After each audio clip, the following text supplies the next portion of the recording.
Hello everybody, welcome back.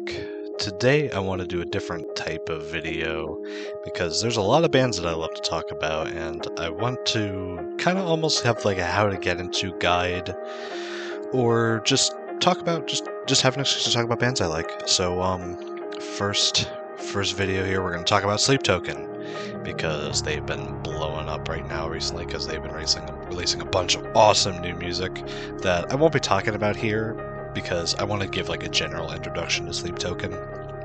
So whether you just discovered them through this video, or you've just known them through the new songs, or you've been a fan for years like me, this is the perfect video to get started with. So Sleep Token are a British metal-ish band. Their genre is kind of hard to label. They don't really follow a label. They kind of just do whatever. And I think that's what makes them so cool. Obviously, they're a masked band, and they're actually all anonymous this time. It's not like Ghost, where we kind of know who they are, but we don't really, except for the singer. It's like we have no idea who these guys are. Well, maybe some people do, but don't say who they are. I don't really care to know.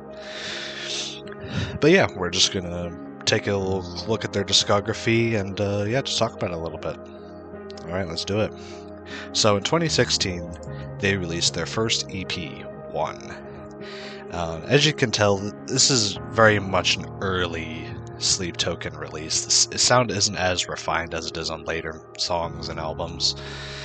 And the blend between pop and metal that they usually do isn't as well blended together. It's these songs kind of start out softer with just like a little piano or a synth, and then they get heavy towards the end. And it's kind of it feels more abrupt to me. Maybe it doesn't to some people, but to me it does. And that's kind of what holds it back. But it's still a decent one. I suggest checking out Thread the Needle, at least that's the first song. Because there's only 3 songs here, so I would suggest at least check out that one. That's really all I have to say about the first EP, so let's move on to the second EP called 2. Pretty simple names here.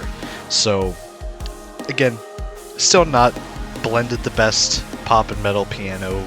It's kind of very much early, like piano intro with some soft singing and then heavy instrumental second half, more or less. The standout song here to me is Nazareth. I highly suggest checking that one out. I really like the lyrics in that one, even though they're kind of messed up, but because you'll see why. But yeah, I mean, the other 2 songs, Calcutta and Jericho, aren't too bad. They're okay. But even with this, you can still tell it's a very, very early band, like a band in the early stages. So in 2018, they didn't release any EPs or albums, but they did release 3 singles. They released Jaws, which is a more kind of standard Sleep Token song at this point. They released a very stripped back piano cover of Outkast's Hey Ya, which features no rapping, unfortunately. Vessel, the lead singer, does not rap on this track, although it would have been very funny if he did. And then The Way That You Were, which is another very stripped back song, kind of like I think it's an organ that he's playing, but it's just Vessel and this other instrument, and he's just pouring his heart out. And it's a good song. It's definitely not like a fun song, Putting Sleep Token on shuffle is kind of dangerous, but for that reason. But no reason to waste any more time on that. So in 2019, they finally released their debut album, Sundowning.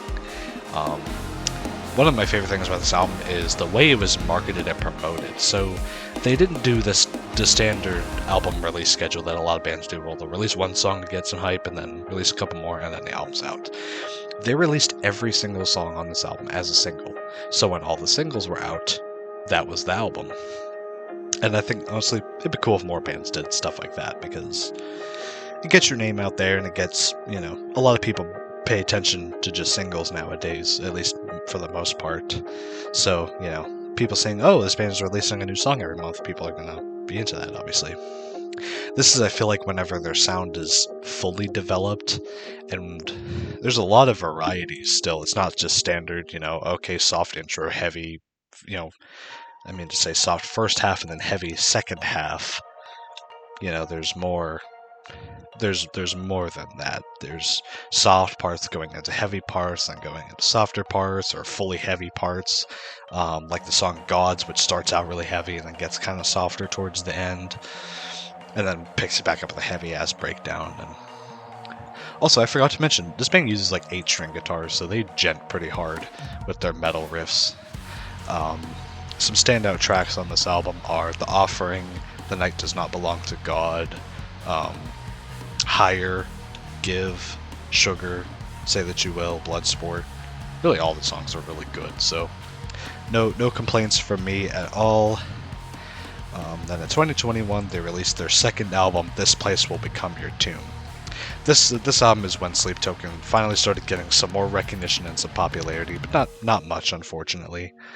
But it's really good. I like the whole like water theme, because whenever Sundowning was coming out, they were releasing the songs. They had different runes that symbolized each song.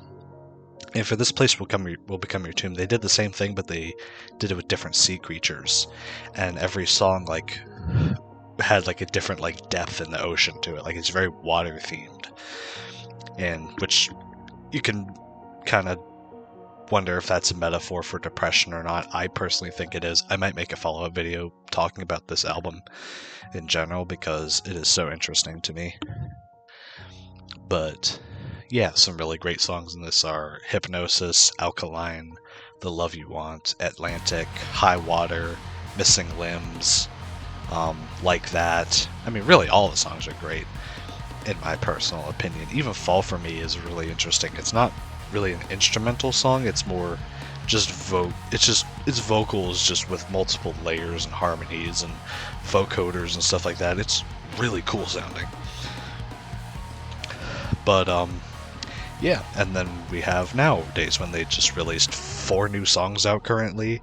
As of recording this, they have "Chokehold," "The Summoning," "Granite," and "Aqua Regia," which are supposed to be from an upcoming album, but they haven't given any information yet. All that we know is that the album might be called "Take Me Back to Eden," and there's also a track list floating around there. And so far, they're releasing the songs in order, so that's pretty neat. But yeah, hope this served as a good introduction to Sleep Token. I suggest if you want to start listening to them, I would say either start with the new singles and "This Place Will Become Your Tomb," and work your way down to Sundowning and all that stuff, and work your way down, see how most recent stuff to oldest stuff, or go in the reverse order, where you start with the first EP and then you work your way up to current day, see how the band evolves. You could very much do that, and that's what I recommend. Do either one of those, or just look up their most popular songs on YouTube or Spotify and just go down from there. Get a little taste of everything as you go. There's no right or wrong way to do it, so yeah, like I said, hope this serves as a good introduction to Sleep Token and a nice little video for fans like myself who just enjoy people talking about music. So yeah, if you enjoyed the video, do all the cliche YouTuber stuff, like the video, subscribe to my channel if you want to see more, yada yada yada. I won't waste any more of your time, so have a good one.